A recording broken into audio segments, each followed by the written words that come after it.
प्रधानमंत्री नरेंद्र मोदी ने आज अपने संसदीय क्षेत्र वाराणसी का दौरा किया। सुबह करीब 10:30 बजे पीएम वाराणसी एयरपोर्ट पहुंचे, जहां सीएम योगी आदित्यनाथ ने उनका स्वागत किया। यहां से हेलीकॉप्टर से बीएचयू के आईआईटी ग्राउंड प्रधानमंत्री नरेंद्र मोदी पहुंचे, जहां उन्होंने वाराणसी के लिए 1500 करोड़ रुपए से ज्यादा की परियोजनाओं का उद्घाटन और शिलान्यास किया। फिर 6000 लोगों की सभा को संबोधित किया। यहां से वो बीएचयू के मातृ शिशु विंग पहुंचे, जहां 100 बेड की सुविधा समर्पित की। फिर वो जापान के सहयोग से बने रुद्राक्ष कन्वेंशन सेंटर पहुंचे, जहां उन्होंने रुद्राक्ष का पौधा लगाया और सेंटर का उद्घाटन किया।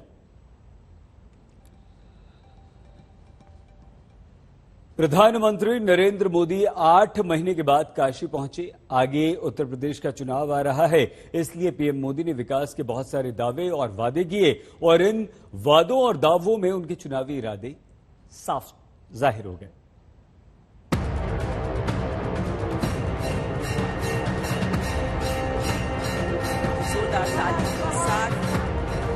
घंटे घड़ियाल की ध्वनि के साथ स्टेज पर पीएम मोदी का आगमन।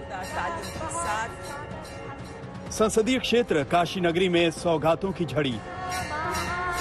205 योजनाओं का शिलान्यास और 78 योजनाओं का उद्घाटन। अनावरण।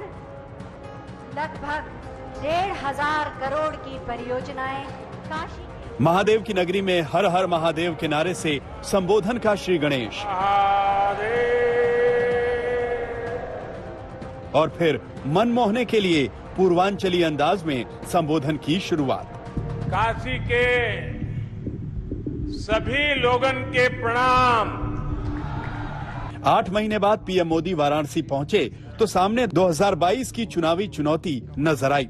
ऐसे में उन्होंने विकास के दावे, तरक्की के वादे और चुनावी इरादे सब जाहिर कर दिए। क्योंकि वाराणसी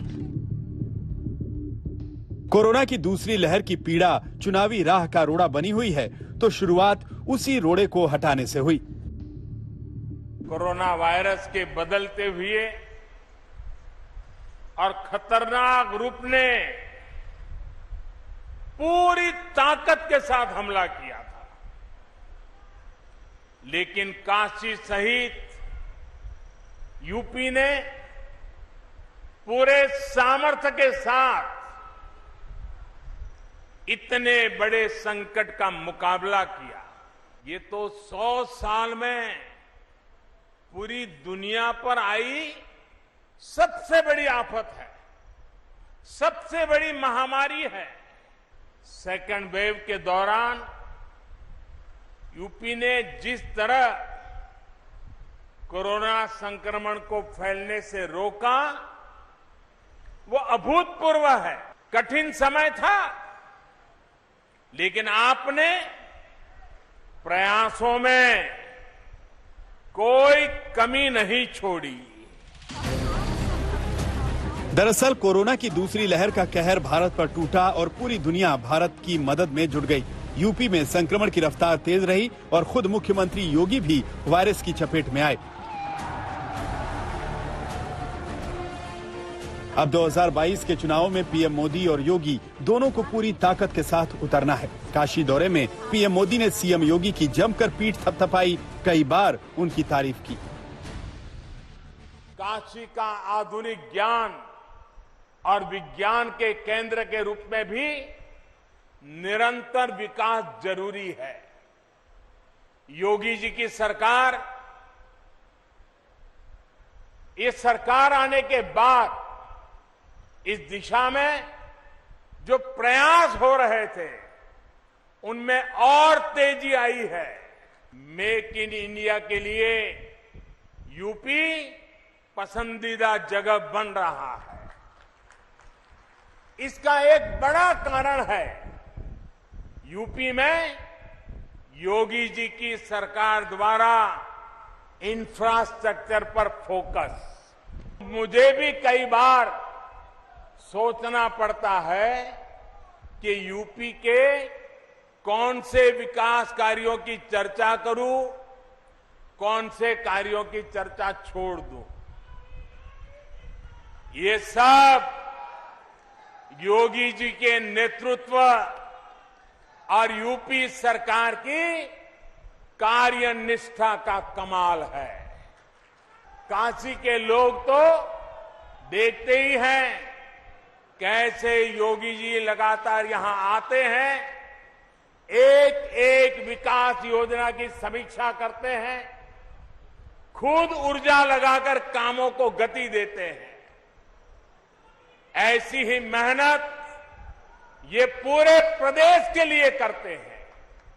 हर एक जिले में जाते हैं, हर एक काम के साथ खुद लगते हैं।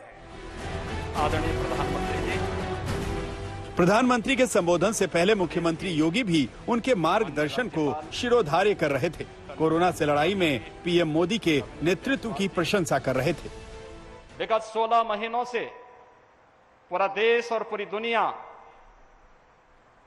कोरोना महामारी से त्रस्त है। इस महामारी के इस पूरे कालखंड के दौरान पूरे देशवासियों को, पूरे प्रदेशवासियों को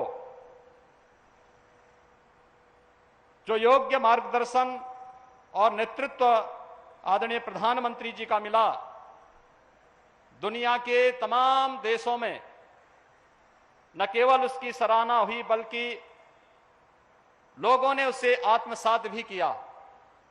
अपनी तमाम राष्ट्रीय और अंतर्राष्ट्रीय व्यस्तताओं के बावजूद आदरणीय प्रधानमंत्री जी ने एक संवेदनशील जनप्रतिनिधि के रूप में, देश के यशस्वी प्रधानमंत्री के रूप में अपना समय अपने संसदीय क्षेत्र के लिए निकाला और समय समय पर अपना मार्गदर्शन भी देते हैं। इन समस्त योजनाओं से कुछ ही महीने बाद यूपी में चुनाव है और आस्था के साथ साथ पूर्वांचल की सियासत के अहम केंद्र वाराणसी से पीएम मोदी ने मिशन यूपी का आगाज किया है। कुमार अभिषेक के साथ आज तक ब्यूरो। प्रधानमंत्री नरेंद्र मोदी ने आज जो सबसे अनोखी सौगात वाराणसी को दी वो है रुद्राक्ष कन्वेंशन सेंटर। जापान के सहयोग से बने इस कन्वेंशन सेंटर का उद्घाटन प्रधानमंत्री नरेंद्र मोदी ने किया और इस दौरान उन्होंने जोर देकर कहा कि अब काशी की कला संस्कृति को दुनिया के बीच ले जाना बहुत आसान हो गया है।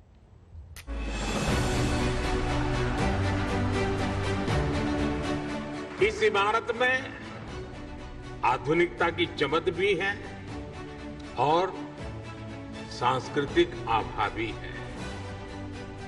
इसमें भारत जापान रिश्तों का कनेक्ट भी है और भविष्य के लिए अनेकों संभावनाओं का स्कोप भी है। पीएम मोदी ने काशी के लोगों को वो रुद्राक्ष कन्वेंशन सेंटर समर्पित किया जो भारत जापान के सहयोग की मिसाल है। जापान के राजदूत की मौजूदगी में पीएम मोदी ने रुद्राक्ष का पौधा लगाया और फिर कन्वेंशन सेंटर का उद्घाटन किया। 1200 लोगों की क्षमता वाला ये रुद्राक्ष कन्वेंशन सेंटर तमाम सुविधाओं से लैस है। कोरोना काल में जब दुनिया ठहर सी गई तब काशी संयमित तो हुई, अनुशासित भी हुई, लेकिन सृजन और विकास की धारा अविरल बहती रही।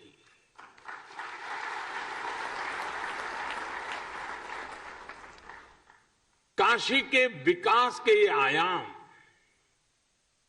ये international cooperation and convention centre Rudraksh आज इसी रचनात्मकता का, इसी गतिशीलता का परिणाम है। काशी दौरे पर जहां पीएम मोदी ने अपने संसदीय क्षेत्र के कायाकल्प की पूरी रिपोर्ट ली, वहीं इस विकास गाथा को आगे जारी रखने का संकल्प भी लिया। वहीं मुख्यमंत्री योगी आदित्यनाथ के मुताबिक 7 साल में वाराणसी में 10,300 करोड़ रुपए की परियोजना अमल में आई है। वहीं 10,084 करोड़ की योजना जारी है। काशी पर आखिर इतना जोर क्यों? तो सुनिए, काशी में आस्था है। ये पूर्वांचल पर सियासी पकड़ का रास्ता है। सांस्कृतिक राजधानी के तौर पर अंतर्राष्ट्रीय ख्याति है और 2 बार से काशी पीएम की संसदीय सीट होने पर भी इतराती है। और इतराए भी क्यों नहीं, बीते 7 साल में इसका काया पलट हुआ है। काशी स्मार्ट काशी बनने की राह पर तेजी से आगे बढ़ रही है। इसी को पीएम मोदी के इस दौरे ने रफ्तार दी है। बीएचयू में मातृ शिशु विंग को 100 बेड मिले तो बच्चों और माताओं के लिए ऑक्सीजन और वेंटिलेटर जैसी सुविधाएं भी।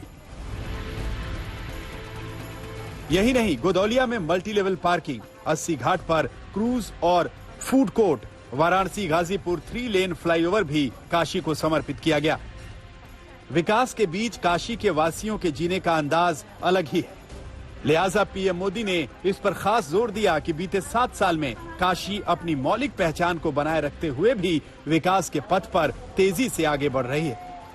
उमर अभिषेक के साथ आज तक ब्यूरो।